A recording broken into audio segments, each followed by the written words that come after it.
हाँ जी, नमस्कार आप सभी का स्वागत है अपने इस YouTube चैनल एड्यूरोही पर। मैं आपका अपना विजय भारत आप सभी का स्वागत करता हूं। करंट अफेयर्स सीरीज के अंतर्गत चलने वाली कक्षाएं आप सभी को सुबह 6 बजे प्रोवाइड करवा दी जाती हैं अपने इस YouTube चैनल एड्यूरोही ऑफिशियल पर। आज 19 जुलाई के दिन आप सभी का स्वागत है इस कक्षा में। Current affairs analysis with MCQs, कुछ महत्वपूर्ण करंट अफेयर्स को हम कवर करेंगे। उनकी एनालिसिस करते हुए आपसे मल्टीपल चॉइस क्वेश्चन भी पूछेंगे। ये जो करंट अफेयर्स की न्यूज हैं वो हम द हिंदू न्यूज़पेपर से उठाते हैं या फिर प्रेस इंफॉर्मेशन ब्यूरो के द्वारा जो ऑफिशियली पब्लिश की गई होती हैं वो हम न्यूज उठाते हैं। ये आपकी कक्षा मंडे टू फ्राइडे रहती है। तो चलिए सबसे पहले आपको बता देते हैं कि आज की इस कक्षा में हम क्या क्या बातें कवर करने वाले हैं, कौन कौन सी महत्वपूर्ण बातें हैं आज की। मॉरिशस में भारत के प्रथम विदेशी जन औषधि केंद्र का उद्घाटन किया गया है और ये उद्घाटन हमारे विदेश मंत्री सुब्रमण्यम जयशंकर ने किया है। इस विदेशी जन औषधि केंद्र के बारे में बातचीत करते हुए हम इसके पहलुओं को समझेंगे, इसका उद्देश्य क्या है वो सब हम समझते हुए आपसे मल्टीपल चॉइस क्वेश्चन भी पूछेंगे। पेरिस ओलंपिक में भारत की उम्मीदों को 117 एथलीट आगे बढ़ाएंगे। अब की बार ये जो ओलंपिक खेल होने वाले हैं 2024 के, कहां पर होंगे? पेरिस, फ्रांस में। और इस ओलंपिक खेलों की बात की जाए तो हमारे भारत के 117 एथलीट इसमें हिस्सा लेने वाले हैं। ओलंपिक खेलों के बारे में हम कहानी समझने का प्रयास करेंगे, इसका ऐतिहासिक बैकग्राउंड क्या है वो सब बातें भी हम कवर करेंगे। कोटेश्वर सिंह और महादेवन ने सुप्रीम कोर्ट के न्यायाधीश के रूप में शपथ ले ली है और इनकी शपथ लेने के बाद सुप्रीम कोर्ट में न्यायाधीशों की संख्या पूरी हो गई है और वो संख्या कितनी होती है उसके बारे में भी बातचीत करेंगे। न्यायाधीशों को शपथ कौन दिलाता है इसके बारे में भी आपको जानकारी होनी चाहिए, वो बातें भी हम कवर करेंगे। अगर आपको ये कक्षा पसंद आ जाए तो कक्षा को लाइक कर दीजिएगा, अपने दोस्तों के साथ इसे शेयर भी कर दीजिएगा। अगर आपने अभी तक इस YouTube चैनल को सब्सक्राइब नहीं किया है तो आप इस YouTube चैनल को सब्सक्राइब कर लीजिए, बेल आइकन बटन को भी प्रेस कर लीजिए ताकि समय से पहले आपको इस कक्षा की नोटिफिकेशन मिलती रहे।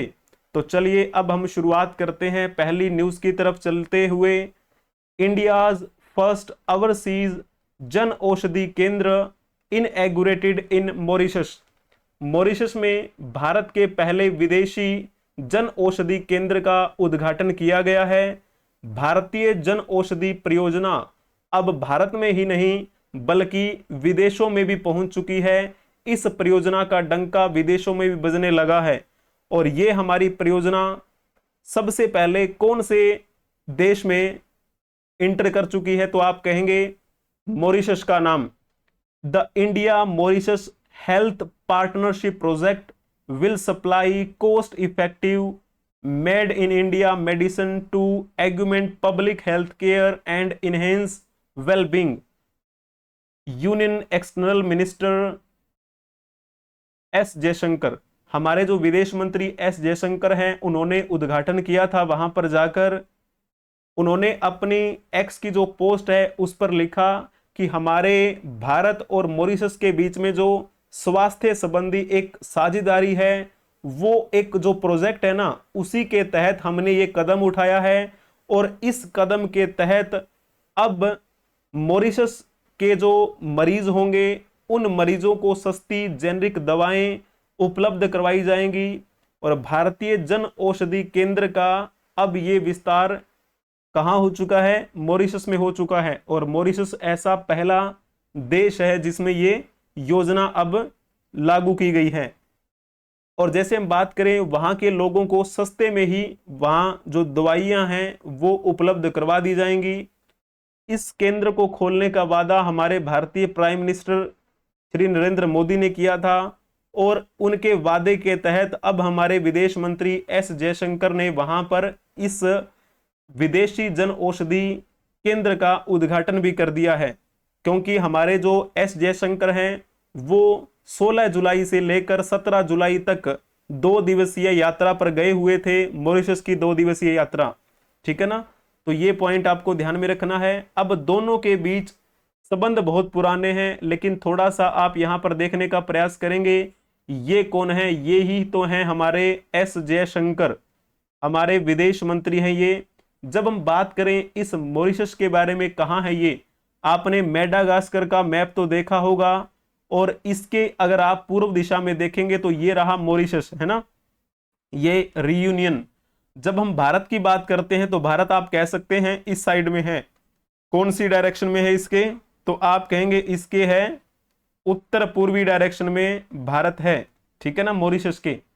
तो चलिए थोड़ा सा हम बात कर लेते हैं ताकि आपको फील आ जाए कि मॉरिशस और हमारे भारत के जो संबंध हैं वो काफी लंबे समय से चले आ रहे हैं, और इसका जिक्र हमारे प्रधानमंत्री मोदी जो हैं उन्होंने कई बार अपनी जो पोस्ट हैं उनके माध्यम से किया है। और जैसे हम बात करें, ये जो आपको दिखाई दे रही है ये फोटोज, ये पीएमओ ऑफिस जो है, prime minister of India office, वहां से पब्लिश की गई है। ठीक है ना, पढ़ के देख सकते हैं आप इन्हें। सॉरी, मॉरिशस हमारे नाइबरहुड फर्स्ट पॉलिसी का अहम भागीदार है।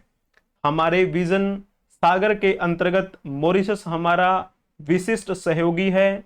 ग्लोबल साउथ का सदस्य होने के नाते हमारी समान प्राथमिकताएं हैं। और ये है वहां के प्राइम मिनिस्टर, और ये हैं हमारे भारत के प्राइम मिनिस्टर।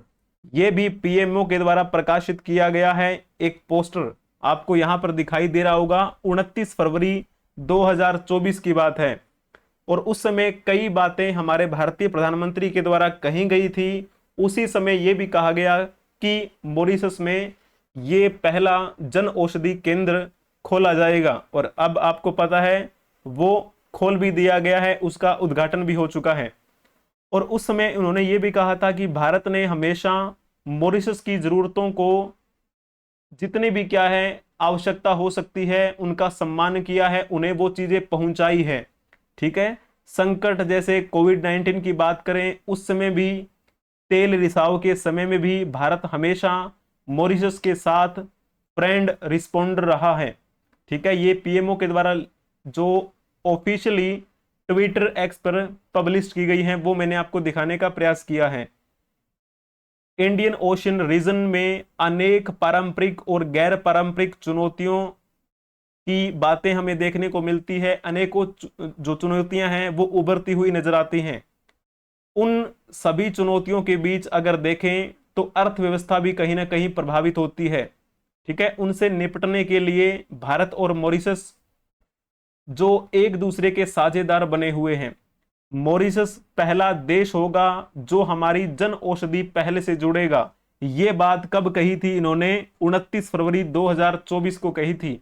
और आज क्या है? आज आप कह सकते हैं 19 जुलाई है, लेकिन हमारे जयशंकर कब से कब तक गए हुए थे? 16 जुलाई से 17 जुलाई, यानी कि 2 दिन का उनका दौरा था, और वहां पर ये उद्घाटन करके भी आ चुके हैं। अब चलो आप एक क्वेश्चन बताओ मॉरिशस के बारे में। मॉरिशस की आधिकारिक मुद्रा का क्या नाम है?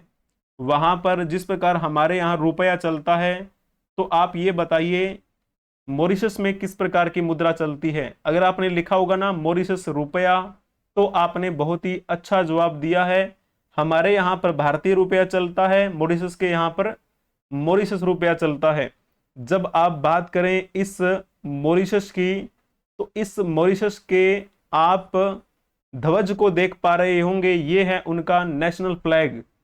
और इस मॉरिशस की राजधानी क्या है? Port Louis. ये मॉरिशस यूएन का भी सदस्य है। इसने यूएन की सदस्यता कब ग्रहण की थी? 24 अप्रैल 1968 को मॉरिशस यूएन का सदस्य बना। ये पॉइंट आपको पता होना चाहिए। अब चलो हम चलते हैं नेक्स्ट न्यूज की तरफ। 117 athletes to carry India's hopes at the Paris Olympic. Paris Olympic जो अभी होने वाले हैं, इन पेरिस ओलंपिक में भारत की उम्मीदों को 117 एथलीट आगे बढ़ाएंगे, क्योंकि इन ओलंपिक खेलों में 117 एथलीट जो भारतीय हैं वो हिस्सा लेने वाले हैं। इन प्रतियोगियों के अलावा 140 सहायक कर्मचारी भी वहां के लिए उड़ान भरने वाले हैं। और जैसे बात करें आईओए के वर्तमान में अध्यक्ष कौन है, तो आपको पता होना चाहिए उषा। इन्होंने कहा कि वह सुनिश्चित करेंगी कि एथलीटों के गैर मान्यता प्राप्त सहायक कर्मचारियों को वीजा मिलने में कोई देरी ना हो। तो थोड़ी सी हम बातें कवर करेंगे किस प्रकार से ये ओलंपिक खेल होते हैं, इसके क्या क्या प्रकार होते हैं, सारी चीजें हम कवर करेंगे। ठीक है। और जैसे हम बात करें ये जो 117 एथलीट जा रहे हैं हमारे भारत के, ये कितने खेल खेलेंगे, यानी कितने प्रकार के खेलों के हैं, तो 16 प्रकार हैं खेलों के। उन 16 प्रकार के खेलों में 117 एथलीट हिस्सा बनने जा रहे हैं भारत की तरफ से। पेरिस ओलंपिक, पेरिस कहां पर है तो आपको पता होना चाहिए, फ्रांस की राजधानी है पेरिस। तो फ्रांस में होने वाले हैं अब की बार ये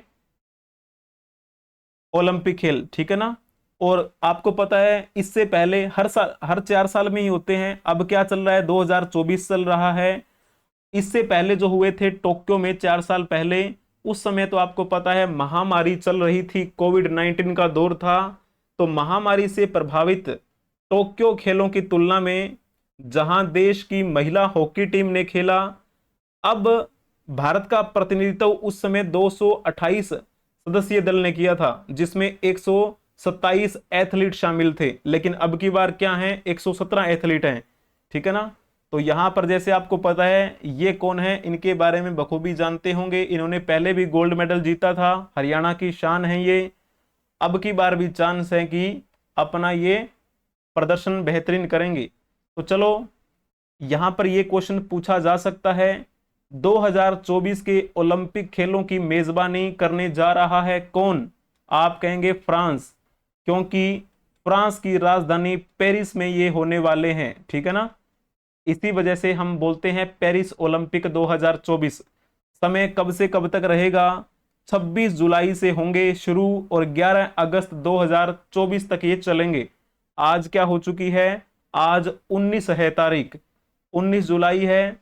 एक हफ्ता मान के चलिए, एक हफ्ते के भीतर भीतर ये शुरू हो जाएंगे ओलंपिक खेल 2024। एक क्वेश्चन बड़ा प्यारा सा है, ये आपका इंपॉर्टेंट क्वेश्चन है, वनडे के एग्जाम में पूछा गया क्वेश्चन है। हर 4 साल में होता है, ये तो मैंने आपको बता ही दिया। इससे पहले कहां पर हुए थे, टोक्यो में हुए थे। और टोक्यो कहां पर है, जापान में, क्योंकि जापान की राजधानी है टोक्यो। तो 2020 के जो ओलंपिक खेल हुए थे उसमें किस देश ने सबसे ज्यादा स्वर्ण पदक जीते थे, ये क्वेश्चन आपसे पूछा गया है। तो जल्दी से आप इस क्वेश्चन के बारे में बताने का प्रयास करेंगे। टोक्यो ओलंपिक, तो इसमें अगर आपने लिखा होगा ना संयुक्त राज्य अमेरिका, तो आपने बहुत ही अच्छा जवाब दिया है। ये जो टोक्यो ओलंपिक खेल थे कौन से थे, ये ग्रीष्मकालीन। अगर नॉर्मल लिखा आए ना कि ओलंपिक खेल होने वाले हैं, तो आप बिना अंदाजा लगाए समझ लेना कि वो ग्रीष्मकालीन ओलंपिक खेलों की बात हो रही है। तो टोक्यो ग्रीष्मकालीन ओलंपिक खेल कब से कब तक चले थे, तो आपको पता होना चाहिए वो 23 जुलाई से लेकर 8 अगस्त 2021 तक चले थे। क्योंकि उस समय तो कोरोना था, तो 2020 में वो हुए नहीं थे, है ना। तो कोरोना महामारी की वजह से वो स्थगित कर दिए गए और 2021 में 23 जुलाई से लेकर 8 अगस्त तक हुए थे। ये पॉइंट आपको पता होना चाहिए। थोड़ी सी चलो हम बात कर लेते हैं इन ओलंपिक खेलों के बारे में। ये ओलंपिक खेलों की शुरुआत कब हुई थी, तो आप क्या बता सकते हैं कहां से हुई? तो आपने ग्रीस का नाम सुना होगा, ग्रीस। ग्रीस की राजधानी क्या है, एथेंस। तो वहीं से शुरुआत हुई थी इन ओलंपिक खेलों की। तो इन ओलंपिक खेलों में आपको पता होना चाहिए कितने प्रकार होते हैं, तो 4 प्रकार होते हैं। वो 4 प्रकार कौन कौन से हैं उनके बारे में आपको पता होना चाहिए। 4 प्रकार। पहला प्रकार जो मेनली माना जाता है उसे हम कहते हैं ग्रीष्मकालीन ओलंपिक खेल, यानी कि गर्मियों के समय में जो होते हैं। एक होते हैं शीतकालीन, जो ठंड के समय में होते हैं, ग्रीष्मकालीन ओलंपिक खेल। और एक होते हैं पैरालंपिक। पैरालंपिक किसके लिए होते हैं? जो दिव्यांगजन होते हैं उनके लिए। और एक होते हैं यूथ ओलंपिक। ठीक है, तो इस प्रकार से 4 कैटेगरी बनी हुई है ओलंपिक खेलों की। लेकिन मेनली कौन सी है? मेनली मानी जाती है ग्रीष्मकालीन ओलंपिक। नॉर्मली आपने कहीं पढ़ लिया ऐसे कि 2024 में ओलंपिक खेलों का आयोजन वहां हुआ, या फिर पहले कहीं यहां हुआ, आने वाले समय में यहां होगा। तो आप सिंपल मान के चलिए, अगर वहां पर कोई भी चीज मेंशन नहीं की है, इसका मतलब वो ग्रीष्मकालीन ओलंपिक खेलों की बात हो रही है। क्योंकि जो ग्रीस एथेंस में जब इसकी शुरुआत हुई थी 1896 में, उस समय कौन सी शुरुआत हुई थी? सबसे पहले तो ग्रीष्मकालीन ओलंपिक खेलों की ही शुरुआत हुई थी। ठीक है, तो ये पॉइंट आपको पता होना चाहिए। क्लियर हुआ आपको ये पॉइंट? और ओलंपिक खेलों के जनक कौन माने जाते हैं? पियरे फ्रेडे और बैरोन डे कार्बेटिन माने जाते हैं। ठीक है, तो जैसे थोड़ा सा मैं बता ही देता हूं आपको। यहां पे ग्रीष्मकालीन की बात करें, इनको हम 2 भाग यहां बना देते हैं। 2020 में होने वाले थे कहां पर? टोक्यो में। लेकिन 2020 में ना होने की बजाय वो 2021 में हुए थे। क्यों हुए? क्योंकि कोरोना का समय चल रहा था। और ठीक है ना, टोक्यो जापान में। अब जो 2024 में होने जा रहे हैं, अभी मैंने तारीख बता ही है थोड़ी सी। ठीक है ना, और ये कहां पर होने वाले हैं? पेरिस में। और पेरिस तो आपको पता ही है कहां की राजधानी है? फ्रांस की राजधानी है। तो ये तो हुई ग्रीष्मकालीन ओलंपिक खेलों की बात। थोड़ा सा शीतकालीन के बारे में भी बता देते हैं आपको। तो ये दोनों सेम ईयर में नहीं हो रहे हैं। आपको पता होना चाहिए 2022 में हुए थे शीतकालीन ओलंपिक खेल। कहां पे हुए थे? बीजिंग में हुए थे। और बीजिंग तो आपको पता ही है कहां पर है? चीन की ये बहुत, आप कह सकते हैं, एक व्यस्त राजधानी है। और अब की बार जो शीतकालीन होने वाले हैं वो कब होंगे? 2026 में होंगे। गैप इनका भी 4 साल का है और ग्रीष्मकालीन का भी 4 साल का है, लेकिन सेम ईयर नहीं है। वो थोड़ा आपको पता होना चाहिए, क्योंकि ये बाद में शुरू हुए थे शीतकालीन। तो अब 2026 में होंगे, वो कहां पर होने वाले हैं? इटली में होने वाले हैं। तो थोड़ा सा आपको पता होना चाहिए। सिंपली अगर मेंशन नहीं किया गया है ग्रीष्मकालीन, शीतकालीन, पैरालंपिक या फिर यूथ ये शब्द, तो आप मान के चलिए ग्रीष्मकालीन की बात हो रही है। अदरवाइज मेंशन होगा शीतकालीन, पैरालंपिक है या फिर यूथ ओलंपिक है, ये मेंशन होते हैं स्पेशली। भारत कब इस ओलंपिक खेलों में अपना पदक लाया था? तो 1948 की बात है, जब भारत ने इसमें पहला पदक जीता था। ओलंपिक खेलों में पदक जीतने वाली पहली भारतीय महिला खिलाड़ी कौन थी? कर्णम मल्लेश्वरी, है ना? तो आपको पता होना चाहिए। भारत ने पहला स्वर्ण पदक कब जीता था इन ओलंपिक खेलों में? तो वो भी आपको पता होना चाहिए। किसने जीता था? जेरेमी लालरी नुंगा, है ना? तो चलिए, कुछ बातें मैंने आपको बता दी है, कुछ बातें कभी हम विस्तार से कवर करेंगे, स्पेशली ओलंपिक खेलों पर। क्लियर हुआ? चलिए, अब चलो चलते हैं हम नेक्स्ट न्यूज की तरफ। Koteshwar Singh Mahadevan take oath as supreme court जजेस, top court attains full strength. अभी कोटेश्वर सिंह और आर महादेवन ने क्या किया है? सुप्रीम कोर्ट के जज के रूप में शपथ ली है। और इनके साथ ही अगर हम बात करें संख्या कितनी हो गई है टोटल, तो अब टोटल संख्या सुप्रीम कोर्ट में न्यायाधीशों की 34 हो गई है। और ये फुल हैं, अब फुल हो गए हैं। ठीक है ना? अगर पूछ लिया जाए कि वर्तमान में सुप्रीम कोर्ट में न्यायाधीशों की संख्या कितनी है, तो आप कहेंगे 34। भारत के मुख्य न्यायाधीश अभी वर्तमान में कौन है? DY चंद्रचूड़ हैं। तो हमारे भारत के मुख्य न्यायाधीश DY चंद्रचूड़ ने न्यायमूर्ति कोटेश्वर सिंह और न्यायमूर्ति R महादेवन को अपने पदों की शपथ दिलाई है। क्लियर हुआ आपको ये पॉइंट? बहुत बढ़िया। 18 जुलाई 2024 को, यानी कि कल की ही बात है, कल शपथ दिलाई गई। नए न्यायाधीशों के आने से न्यायालय में करीबन 3 महीने के अंतराल के बाद अब न्यायाधीशों की संख्या ये 34 हुई है। यहां पर आप देख सकते हैं, ये कौन है? ये ही तो हैं हमारे मुख्य न्यायाधीश। लेकिन जब हम इनकी बात करें, ये कौन है? ये देखिए यहां पर ये शपथ ले रहे हैं, इनका नाम है कोटेश्वर सिंह। कोटेश्वर सिंह। और जो बीच में आपको खड़े हुए दिखाई दे रहे हैं, ये हैं DY चंद्रचूड़, भारत के मुख्य न्यायाधीश। और दूसरी फोटो भी देख लीजिए, ये बीच में खड़े हुए DY चंद्रचूड़ और साइड में यहां पर आपको दिखाई दे रहे हैं, इनका नाम क्या है? अभी मैंने बताया, R महादेवन। तो इन दोनों को शपथ दिलाई है भारत के मुख्य न्यायाधीश DY चंद्रचूड़ ने। जैसे हम बात करते हैं इनकी नियुक्ति किसके द्वारा की जाती है, तो हमारे भारत के राष्ट्रपति के द्वारा की जाती है।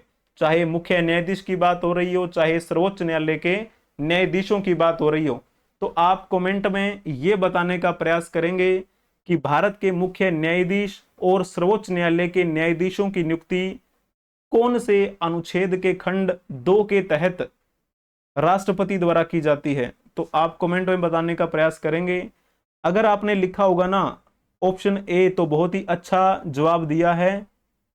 हमारे भारतीय संविधान के अनुच्छेद 124 के खंड 2 के तहत यह प्रावधान किया गया है कि हमारे राष्ट्रपति भारत के मुख्य न्यायाधीश और सर्वोच्च न्यायालय के न्यायाधीशों की नियुक्ति करेंगे। क्लियर हुआ आपको ये पॉइंट? 108 की बात की जाए, अनुच्छेद 108 में क्या प्रावधान किया गया है?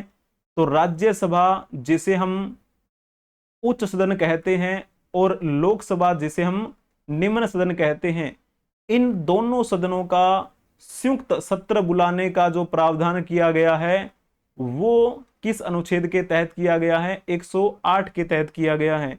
इस संयुक्त सत्र की अध्यक्षता कौन करता है? तो आपको पता होना चाहिए, लोकसभा के अध्यक्ष करते हैं। और वर्तमान में लोकसभा के अध्यक्ष कौन है? ओम बिरला है। दूसरी बार लगातार वो बने हैं लोकसभा के अध्यक्ष। लेकिन बुलाई किसके द्वारा जाती है? ये संयुक्त बैठक, तो आप कहेंगे राष्ट्रपति के द्वारा। कोई भी विधेयक धन विधेयक है या नहीं, ये बात किस अनुच्छेद के तहत आपको मिलेगी? तो 110 के तहत। जब हम बात करें अनुच्छेद 352 के तहत, तो इसमें कहा गया है आपातकाल के बारे में। आपातकाल का प्रावधान 352 के तहत है। और ये कौन सा आपातकाल है? तो ये राष्ट्रीय आपातकाल है। राष्ट्रीय आपातकाल होता है, एक राजकीय आपातकाल होता है और एक वित्तीय आपातकाल होता है। अनुच्छेद 352 राष्ट्रीय आपातकाल, अनुच्छेद 356 राज्यों में आपातकाल और वित्तीय आपातकाल 360 में।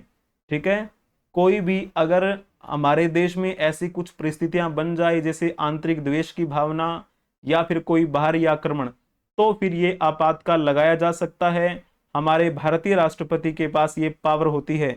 क्लियर हुआ आपको ये पॉइंट? बहुत ही बढ़िया। अगर आपको ये कक्षा पसंद आई है तो कक्षा को लाइक कर दीजिए, अपने दोस्तों के साथ इसे शेयर भी कर दीजिए। अगर आपने अभी तक इस YouTube चैनल को सब्सक्राइब नहीं किया है तो आप अभी इस YouTube चैनल को सब्सक्राइब कर लीजिए, बेल आइकन बटन को भी प्रेस कर लीजिए, ताकि समय से पहले आपको इस कक्षा की नोटिफिकेशन मिलती रहे। आपको इस कक्षा की PDF टेलीग्राम चैनल पे मिल जाएगी। आपको सर्च करना है एड्यूरोही 24। जितने भी कोई भी ट्रेंडिंग टॉपिक की वीडियोस बनती हैं, शॉर्ट वीडियोस, उनके लिंक भी आपको प्रोवाइड करवा दिए जाते हैं अपने इस टेलीग्राम चैनल पे। ठीक है ना? इसके अलावा आप हमें अलग अलग सोशल मीडिया प्लेटफॉर्म के माध्यम से संपर्क कर सकते हैं। जैसे कि फेसबुक की बात की जाए, मौज, hippie, share chat, Twitter, x, WhatsApp channel, Instagram, जोश, बशर्ते आपको सर्च करना है एड्यूरोही 24। बने रहने के लिए आप सभी का धन्यवाद। हम मिलेंगे नेक्स्ट क्लास में। एड्यूरोही ऑफिशियल के साथ बने रहिए, जुड़े रहिए। नेक्स्ट क्लास में मिलेंगे हम। तब तक के लिए आप हंसते रहें, मुस्कुराते रहें, पढ़ते रहें, खेलते रहें, खिलखिलाते रहें। जय हिंद, जय भारत, वंदे मातरम।